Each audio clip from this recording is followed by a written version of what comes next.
Hello everyone, स्वागत है आप सभी लोगों का। आज हम डिटेल में डिस्कस करने वाले हैं एसएससी जेई के वैकेंसी के बारे में और आपको संपूर्ण ज्ञान मिलेगा। यहाँ पे संपूर्ण ज्ञान मैं इसलिए कह रहा हूँ कि ये सारी चीज़ें तो आपको कहीं भी मिल जाएंगी। ये सारी चीज़ें इजी हैं, आप पढ़ भी सकते हो। जो इंपॉर्टेंट चीज़ हम यहाँ पे डिस्कस करने वाले हैं वो डिस्कस करेंगे कट ऑफ के बारे में, कि आपको सिलेक्शन लेने के लिए केवल फॉर्म भरना जरूरी नहीं है, साथ में आपको स्कोर भी करना पड़ता है। तो भी हम डिस्कस करेंगे कि स्कोर कैसे ग्रेजुअली बढ़ रहा है, आपको कितना स्कोर करना पड़ेगा। और डेफिनेटली मुझसे कुछ लोगों का मैसेज आया कि मैं पोस्ट के बारे में बताऊं कि कौन सी पोस्ट अच्छी है, कौन सी प्रेफरेंस भरना चाहिए आपको। सच में मुझे नहीं पता कि आपसे फॉर्म में प्रेफरेंसेस मांग रहे हैं या नहीं मांग रहे हैं। अगर आपसे मांग रहे हैं तो मैं डिटेल में इसके बारे में डिस्कस करूंगा, आप वो प्रेफरेंसेस भर देना। अगर नहीं मांग रहे तो कोई बात नहीं। और चूंकि मैं डिटेल में डिस्कस करूंगा तो आप भी समझ जाओगे कि आपके लिए कौन सी प्रेफरेंस अच्छी है। वैसे मैं ये भी बताऊंगा कि मेरे हिसाब से आपको कौन सी प्रेफरेंस फॉलो करनी चाहिए। इसके अलावा एक चीज यहां पे बच रहा है कि मैं एक्सपर्ट का इंटरव्यू लेके आऊं जो ऑलरेडी एसएससी जेई क्वालिफाई हैं या फिर जो लोग एसएससी जेई के थ्रू जॉब कर रहे हैं। तो ऑलरेडी एक गौरव का इंटरव्यू हमने शूट किया हुआ है जिसमें उन्होंने डिस्कस किया था इसके फर्स्ट पेपर के एग्जाम के बारे में। उन्होंने सेकंड पेपर नहीं दिया था क्योंकि ऑलरेडी उनका कहीं पे सिलेक्शन हो गया था और उनको इसमें नहीं जाना था। फर्स्ट पेपर में उन्होंने आउट ऑफ 200 उन्होंने 164 मार्क स्कोर किया था, तो काफी अच्छा स्कोर किया था उन्होंने। तो उनकी क्या स्ट्रेटेजी थी ऑलरेडी हमने डिस्कस किया हुआ है, वो वीडियो ऑलरेडी पड़ी हुई है, आप सर्च करके भी देख सकते हो। नहीं तो इस वीडियो के लास्ट में मैं उसका लिंक आपको प्रोवाइड करा दूंगा, वहां से आप देख लेना। और डेफिनेटली इसके बाद एक और वीडियो आएगी किसी और एक्सपर्ट्स का जिसमें हम डिटेल में डिस्कस करेंगे कि आपको फर्स्ट पेपर और सेकंड पेपर की प्रिपरेशन कैसे करनी चाहिए एसएससी जेई की। तो चलिए शुरू करते हैं हमारे आज की वीडियो, समझते हैं आज का detail. Before starting the lecture, this is the humble request to all of you. Follow Manu Academy on the different platform. अगर आपको इन वीडियो के पीडीएफ चाहिए तो आप मुझे टेलीग्राम पे ज्वाइन कर सकते हैं, आप मुझे इंस्टाग्राम और फेसबुक पे भी फॉलो कर सकते हैं। अगर आप मुझसे पर्सनली जुड़ना चाहते हैं तो आप मेरे ट्विटर और इंस्टाग्राम की आईडी को फॉलो कर सकते हैं। सबसे पहले बात करते हैं डेट की। तो डेट यहाँ पे मेंशन है, आपका एप्लीकेशन फॉर्म का सबमिशन स्टार्ट हो चुका है, आप जरूर भरिए। फॉर्म की लास्ट डेट भी मेंशन है 30, मतलब ये पूरा महीना है। ये पेमेंट की लास्ट डेट है, ये चालान के थ्रू पेमेंट की लास्ट डेट है। ये सारी चीजें मेंशन है। इसके साथ साथ सबसे अच्छी बात जो है यहाँ पे आपके एग्जाम की डेट भी मेंशन है, तो आपको इसी के हिसाब से प्रिपरेशन करनी है। एटलीस्ट फर्स्ट पेपर का तो उन्होंने मेंशन कर दिया है, तो आप इसके लिए प्रिपरेशन स्टार्ट कर दो। यहाँ पे फी की अगर हम बात करें तो फी आपकी 100 रुपीज है। बाकी सारे लोग जो कैटेगरी यहाँ पे मेंशन है उनके लिए कोई भी फी पेमेंट नहीं करनी है। आगे बढ़ते हैं और बात करते हैं वैकेंसी के बारे में। तो वैकेंसी को इन्होंने डिटेल में मेंशन नहीं किया है, बहुत ही जल्दी इनके वेबसाइट पे अपलोड हो जाएगी। ये इन्होंने लिंक प्रोवाइड किया है, आप यहाँ पे जाके डिटेल देख सकते हो। आपको एसएससी जेई कैंडिडेट कॉर्नर में जाना है, वहाँ पे टेंटेटिव वैकेंसी जो भी होंगी, जिस डिपार्टमेंट में जितनी भी वैकेंसी होंगी वो सारी जल्दी ही अपलोड कर दी जाएंगी, तो आप वहाँ से ये चीज़ें वेरीफाई कर सकते हो। अब हम बात करते हैं एजुकेशन क्वालिफिकेशन के बारे में। तो आप लोगों में से कुछ लोगों को डाउट है, वो सारा डाउट आपका क्लियर हो जाएगा, बस आप देखते जाइए। तो यहां पे दो टाइप की आपसे क्वालिफिकेशन मांगी गई है। एक तो आपके पास डिग्री है, तो आपको किसी भी एक्सपीरियंस की जरूरत नहीं है, ध्यान से सुनिएगा। दूसरी चीज कि अगर आपने डिप्लोमा किया हुआ है तो डिप्लोमा के साथ साथ आपके पास 2 ईयर का एक्सपीरियंस होना चाहिए। बट ये जो डिप्लोमा के साथ एक्सपीरियंस है ये सारी पोस्ट के लिए नहीं है। किस पोस्ट के लिए है, किस पोस्ट के लिए नहीं है, आगे हम डिस्कस कर लेंगे। कुछ पोस्ट के लिए जैसे कि मैंने बताया तो केवल और केवल आपसे डिप्लोमा मांगा गया है। यहां पे पोस्ट की डिटेल है, मैं आपको बता देता हूं। जैसे यहां पे फर्स्ट पोस्ट है आपकी बॉर्डर रोड ऑर्गेनाइजेशन, बीआरओ। तो बीआरओ के लिए अगर आपने डिप्लोमा किया है तो डिप्लोमा के साथ आपके पास एक्सपीरियंस भी होना चाहिए, अदरवाइज आपके पास डिग्री होनी चाहिए। बाकी जो है सीपीडब्ल्यूडी है, सीपीडब्ल्यूडी के लिए आपके पास कोई भी एक्सपीरियंस की जरूरत नहीं है, आपने केवल डिप्लोमा किया है तो काम चल जाएगा। सेंटर वाटर पावर रिसर्च, इसके लिए भी कोई डिप्लोमा की जरूरत नहीं है। आगे जिसके लिए डिप्लोमा के साथ एक्सपीरियंस की जरूरत है वो है एमईएस, और एमईएस के साथ है directorate of quality assurance Naval में। एमईएस और नवल इन दोनों में अगर आप अप्लाई करते हो तो यहां पे भी आपको डिप्लोमा के साथ 2 साल का एक्सपीरियंस होना कंपलसरी है। बाकी जितनी भी पोस्ट हैं, टोटल 8 नंबर ऑफ पोस्ट हैं यहाँ पे, डिफरेंट डिपार्टमेंट है, 8 नंबर ऑफ डिपार्टमेंट हैं। तो इनमें से 3 डिपार्टमेंट में, मतलब बीआरओ में और ये जो नवल की है और एमईएस की है, इन तीनों में आपको एक्सपीरियंस चाहिए अगर आप डिप्लोमा हो तो। बाकी सब में किसी में आपसे एक्सपीरियंस की डिमांड नहीं की गई है। उम्मीद करता हूं अब आपको कोई डाउट नहीं होगा। बाकी सब आप एक बार एडवर्टीजमेंट में भी पढ़ सकते हो। आपको कोई डाउट है कमेंट बॉक्स में मुझे लिख सकते हो, आप मुझे टेलीग्राम पे भी लिख सकते हो। यहाँ पे अगर हम एज की बात करें तो कुछ पोस्ट के लिए ये एज है 30, कुछ पोस्ट के लिए है ये 32, और एज जो कैलकुलेट की जाएगी ये 1/1/2021 से कैलकुलेट की जाएगी। तो एक बार आप कैलकुलेट कर लेना। यहाँ पे आपके रिजर्वेशन के हिसाब से एज में आपको रिलैक्सेशन भी दिया गया है, ये भी आप कैलकुलेट कर सकते हो कि आप पर्टिकुलर किसी कैटेगरी से बिलोंग करते हो तो आपकी एज है या नहीं है। अब हम बात करते हैं एग्जामिनेशन के बारे में। तो ये पैटर्न सदियों से चला आ रहा है, आप सभी को पता भी होगा। 50 मार्क्स के होंगे आपके जनरल इंटेलिजेंस एंड रीजनिंग। इसके लिए आप अग्रवाल साहब को फॉलो कर सकते हो या फिर ऑनलाइन बहुत सारी वीडियोस पड़ी हैं वो आप देख सकते हो।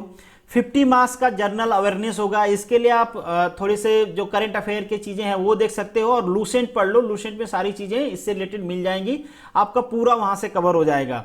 2 आवर का पेपर होगा। बाकी जो 100 मार्क्स होगा आपका यहाँ पे, ये 100 मार्क्स आपके स्ट्रीम से होगा। अगर आप मैकेनिकल के हो तो mechanical, electrical, civil, very simple. तो ये टोटल 200 मार्क्स का होगा। 200 मार्क्स में से आपको कितना स्कोर करना है, आगे जब हम इसकी कट ऑफ डिस्कस करेंगे तो आपको पता चल जाएगा कि ईयर वाइज कैसे ग्रेजुअली कट ऑफ आगे बढ़ रहा है। अब हम बात करते हैं इसके सेकेंड पेपर की। तो सेकेंड पेपर में आपका रिटेन एग्जाम होगा। रिटेन एग्जाम भी आपके स्ट्रीम से रिलेटेड होगा, आप जिस स्ट्रीम से बिलोंग करते हो उससे होगा।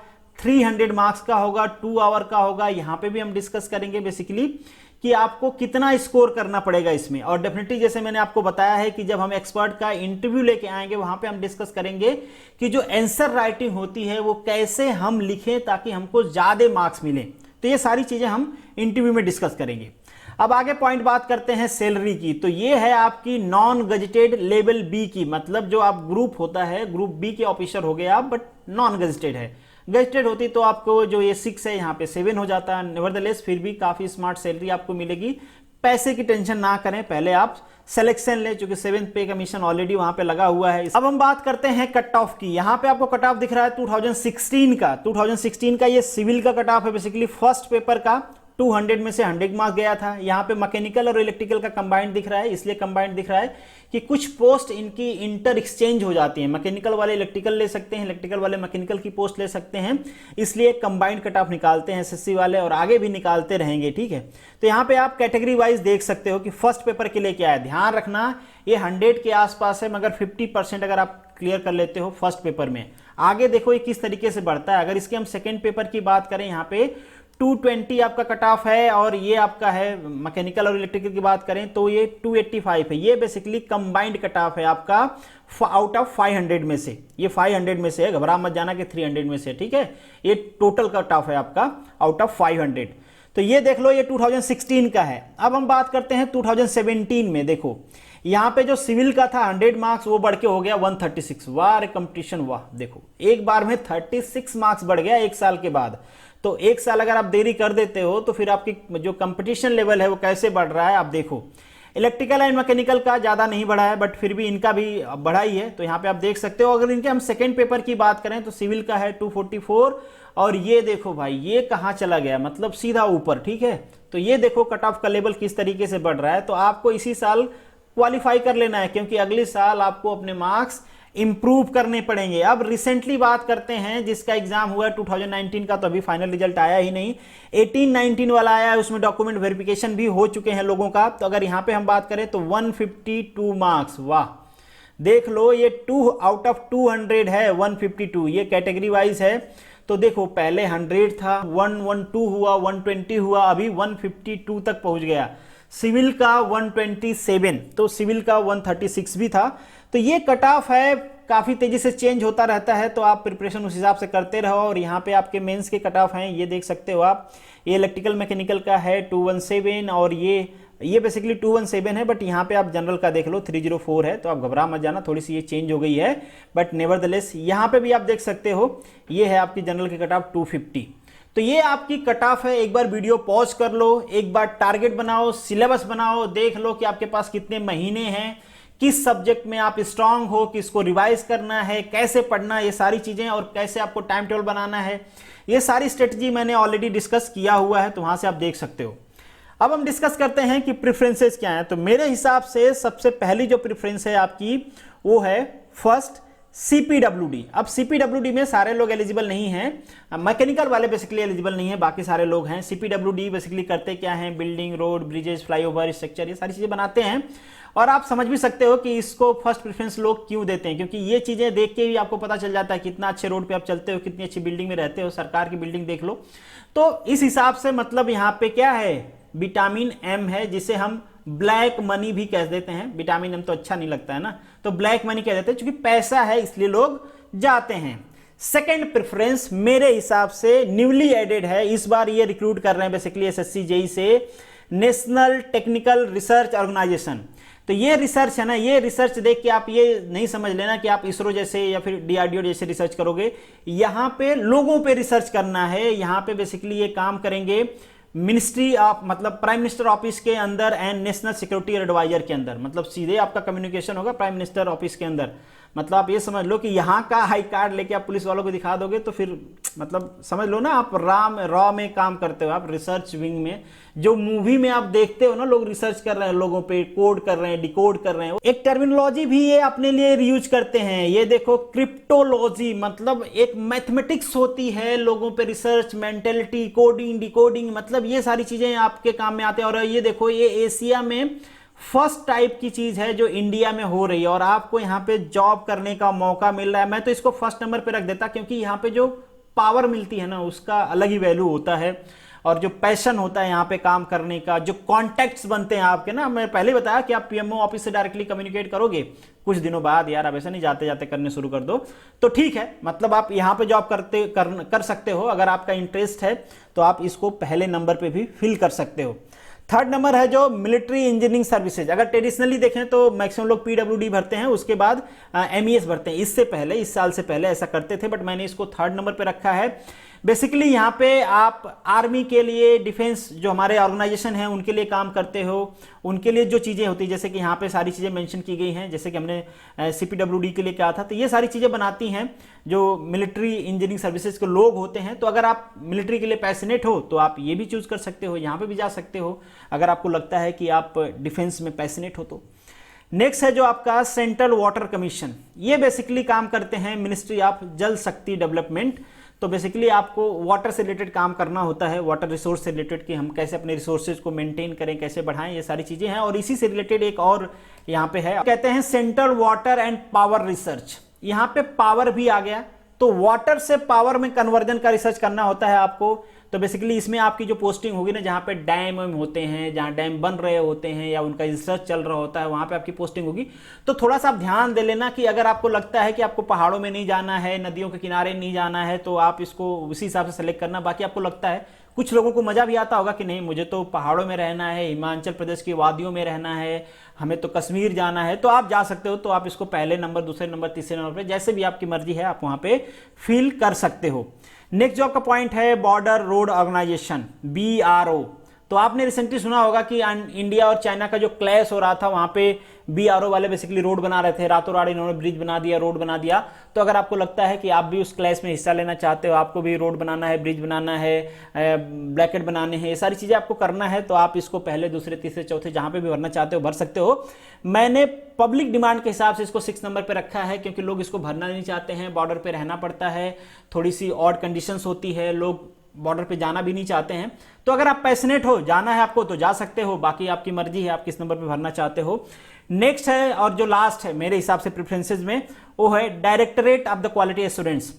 तो बेसिकली इसमें जो नवल फोर्सेज हैं, बेसिकली जो नेवी है हमारी, उसके पास जो इक्विपमेंट होते हैं, उसके यहाँ जो बेसिकली स्टोरेज होते हैं, वहां पे आपको जो स्टोर्स होते हैं उनका इंस्पेक्शन करना होता है। कोई नई मशीनरी, कोई नया गन्स, कोई नई वॉरशिप, कुछ भी इस टाइप की चीजें होती हैं, उनका इंस्पेक्शन करना, क्वालिटी एश्योरेंस से रिलेटेड बेसिकली चीजें होती हैं। कुछ चीज खरीदी जा रही है तो उसको इंस्पेक्ट करना, ये सारा काम होता है। तो अगर आप इसमें पैशनेट हो तो यहां पे भी भर सकते हो।